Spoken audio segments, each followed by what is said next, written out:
let's talk about who's a good candidate for rewiring. So here are 10 signs that you need to rewire. 10 signs. And I want you to know that I have personally experienced every single one of these. I spent the first 40 years of my life financially clueless and paid a very steep price. So if you resonate with even one of these signs, then I invite you to pay close attention to what I have to say. So here are the 10 signs you need to rewire. Sign 1, you let someone else make all the financial decisions, your spouse, advisor, someone obviously smarter than you.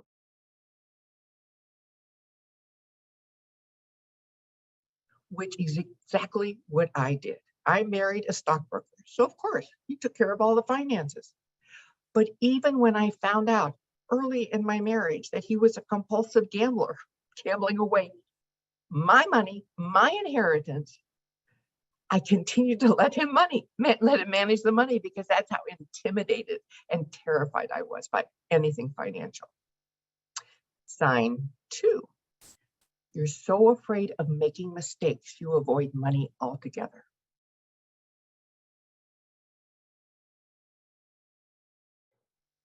I was told very explicitly growing up that making and managing money was a man's job. And being a woman, I had zero faith, zero confidence in my ability to handle money responsibly, convinced that if I tried, I'd lose everything. So I ignored the money and let my husband lose it all. Sign 3, you're getting deeper in debt without a clue how to pay it off.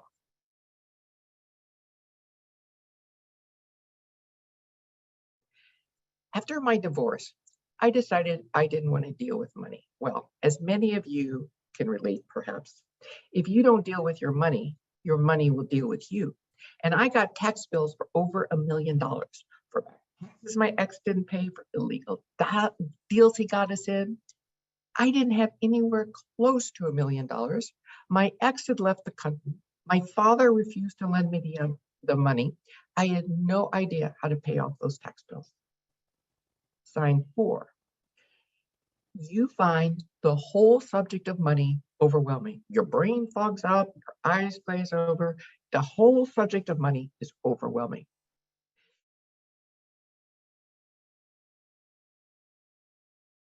But when my dad wouldn't lend me money, I knew I had to get smart. I had 3 daughters.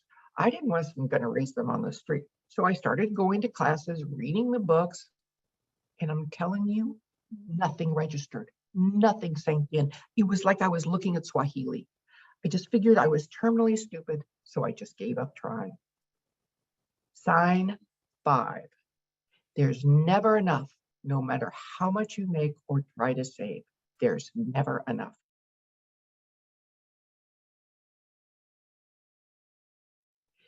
I grew up wealthy, so it was a shock when one day I went to the ATM to withdraw something like $60, and it kept saying, sorry, no money, sorry, no money. Well, it doesn't say sorry, no money. It says insufficient funds, right? But I rather have sorry, no money. And this was never supposed to happen, but it kept happening again and again and again. I'd go home, I'd scream at my husband, he'd talk in circles, and I'd go into avoidance.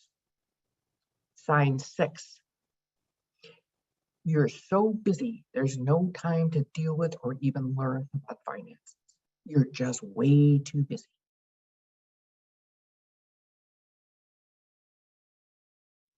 I was a single mom, working full time. My days were crazy busy, going in 1,000 different directions. But looking back, I see I used busyness to distract me from the pain of divorce, the tax bills, and my deep sense of inadequacy and shame. Sign 7, you bought stock in the past and lost a lot of money, so why would you even consider investing again?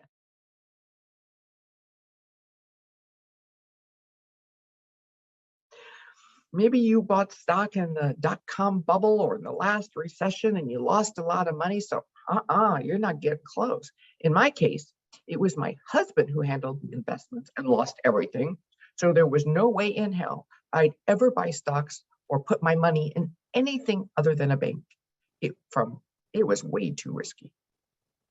Sign 8, you feel like an imposter, afraid that any day you'll be found out.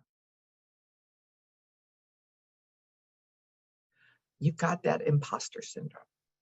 Even when I got my financial act together, even after I wrote my first couple of books, I still felt like a fraud. It wasn't until I discovered neuroscience and wrote my last book that I was actually able to rewire that and don't feel that imposter syndrome anymore. It's kind of like a miracle. Sign 9, you don't believe you can ever be wealthy or even financially stable. You don't believe it can happen. Wealthy, me, no.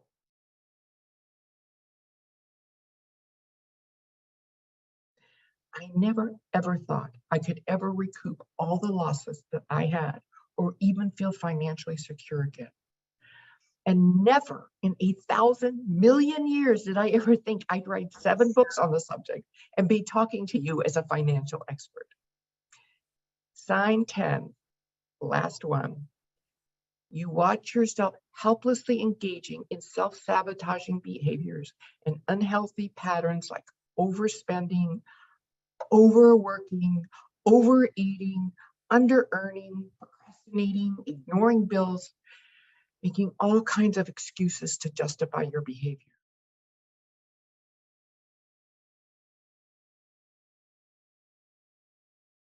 And that pretty much describes my relationship with money for the first, 45 years of my life. Your problems with money, my problems with money, they're not our fault. Blame it on your brain because your behavior, everything you do, the choices you make, the decisions you make are controlled by your brain. And if you want to know how your brain is wired, look at your life. If you don't like what you see, I promise you, and hear this, all the effort, willpower, discipline, good intentions, financial knowledge won't change anything, or it will take a very long time unless you learn how to consciously train your mind to create new neural pathways that produce new wealth building behaviors. But here's what I want to emphasize, and I want you to hear this. Rewire for Wealth is about far more than money. It's about the powerful woman you will become in order to create, grow, and sustain your wealth. I assure you, it's the process, not the money, that empowers. Too many women, including yourself, I imagine, have been in a deep sleep regarding your true nature, how powerful you actually are, or how affluent you could be. When you rewire, something extraordinary will happen. You will wake up to the truth of who you truly are and the power you have, the enormous power to not only create wealth, but more importantly, to generate change in areas that matter to you.